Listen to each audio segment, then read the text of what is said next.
Hello, welcome to Data Communication and Networking online lecture series.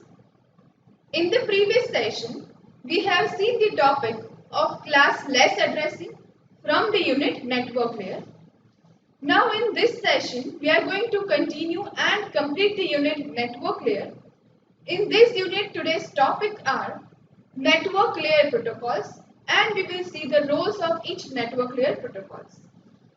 So there are basically some network layer protocols which are used at the network layer for data transmission, and based on that we are assigning the duties or roles to that particular protocols for data transmission.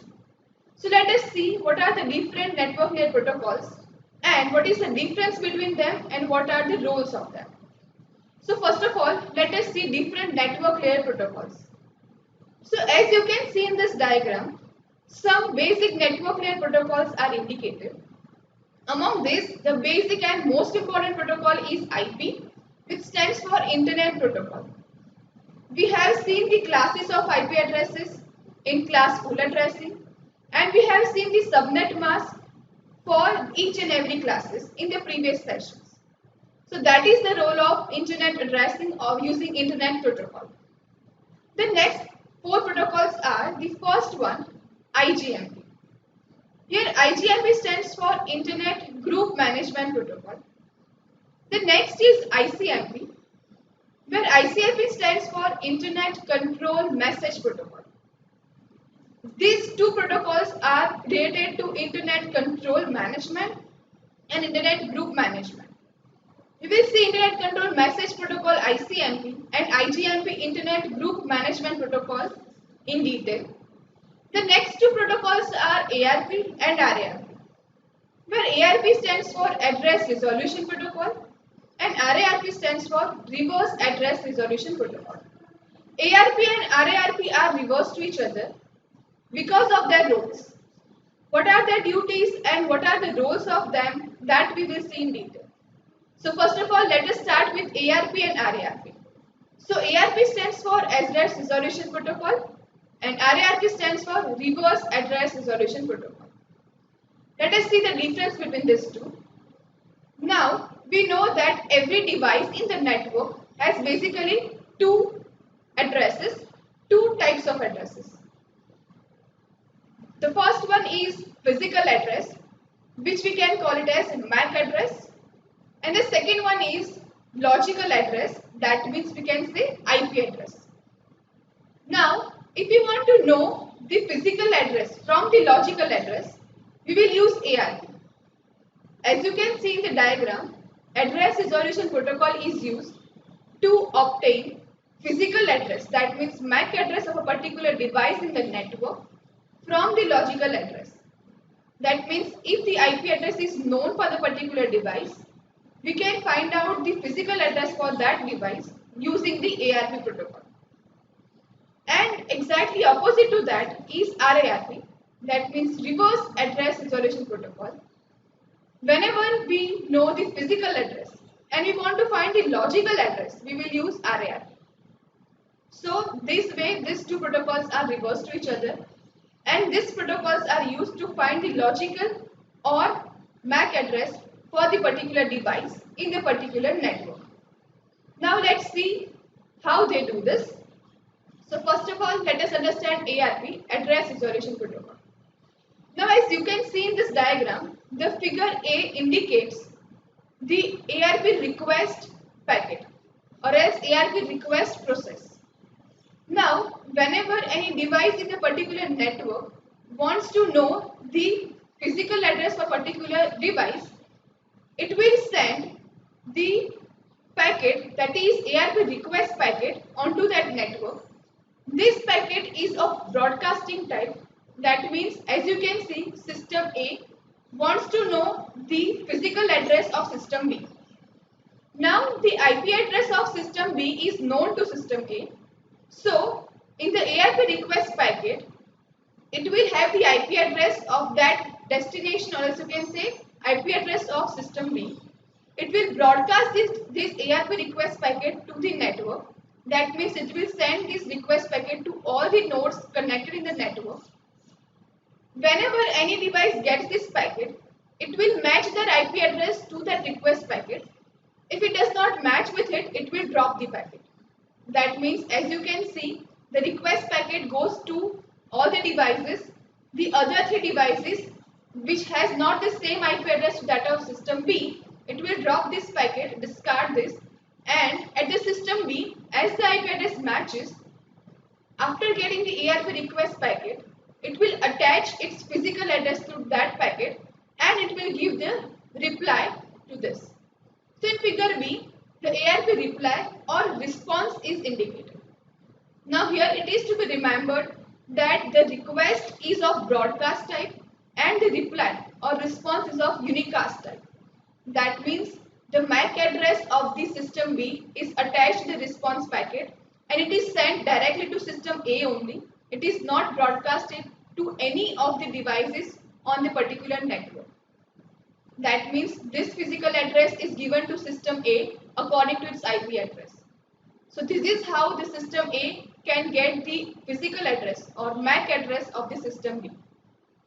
So here address resolution protocol request and response process is indicated, where request is of broadcasting type and response is of unicast type. Now let us see the format of an ARP packet. So here the format of ARP packet is indicated. This is of 32 bits, where first 16 bits is of hardware type. That means which type of hardware is used for the ARP packet. Another 16 bits is of protocol type. That means which protocol is used for ARP or RARP. Then after that 8 bits long is hardware length, which indicates a particular device physical length. After that another 8 bits are of protocol length. Then the next 16 bits, as you can see, is the field of operation request and the reply. This field has the operation request process 1 and the second process reply, that is response. This is of 16 bits. Then the next 32-bit wide sender hardware address is that is SHA. SHA means sender hardware address, that is the physical address of the sender who wants to know the physical address of the destination. In our case, it was sender A. Then the next is sender protocol address, which is SPA. It is the protocol or IP address for the sender. Then the next is target hardware address, that is THA. That means of the system B or destination device MAC address. And the next is target protocol address, that is TPA, which means that this is the IP address of the destination or system B from which the MAC address is to be known. So this is the 32-bit structure of ARP packet, format of ARP packet, which is to be sent over the network. Now let us see the encapsulation of ARP packet. That means how the ARP request or reply packet is encapsulated in the entire frame. So in this, the first one is preamble or signal frame delimiter SFD, which is of 8 bytes. The second field is of destination address, that means of which the MAC or physical address is to be found out, which is of 6 bytes. Then the next is source address, which is again of 6 bytes. Then the next field is of 2 bytes, which is a type field, where the type of request packet is indicated. That means which type of data is to be there. Then the next comes the data field. In this data field, the encapsulation of ARP request or request packet is done. And the last field is of CRC, that is for checksum, which is cyclic redundancy check. This is for error detection and which is of 4 bytes. So this is the frame structure where encapsulation of ARP packet is indicated. Now, next is RARP, that means Reverse Address Resolution Protocol, which is opposite to that of ARP. That means whenever we want to know the IP address from the MAC address, we will use RARP. So here a network administrator creates a table in a local area network's gateway router that maps the physical machine, that means for MAC, which is media access control addresses, to corresponding internet protocol address. So when a new machine is set up, its RARP client program requests from the RARP server on the router, which is to be sent its IP addresses, assuming that an entry has been set up in the router table where the data is maintained, and the RARP server will return the IP address to the machine which can store for its future use. So this is how we can find the MAC address from the IP address and IP address from the MAC address using the protocols ARP and RARP.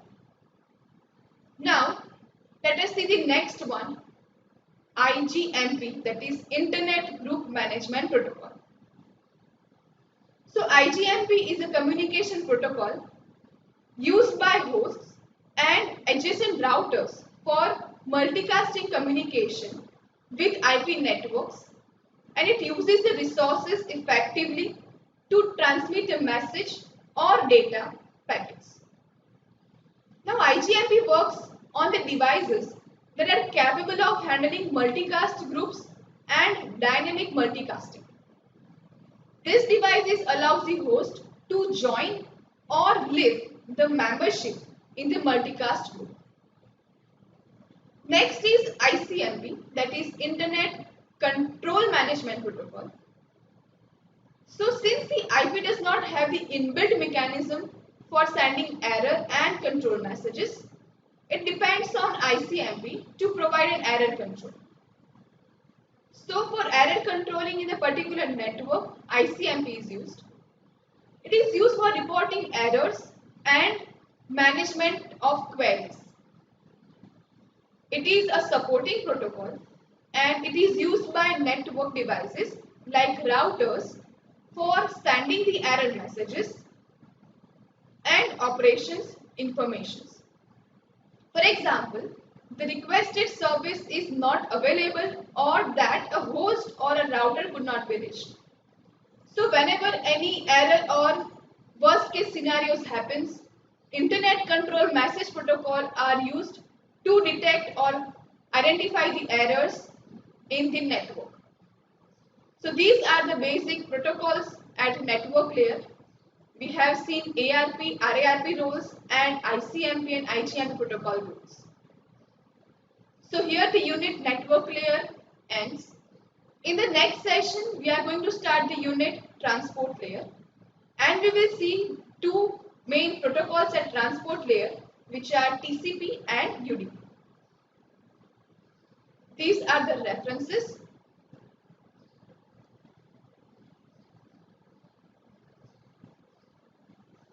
Thank you.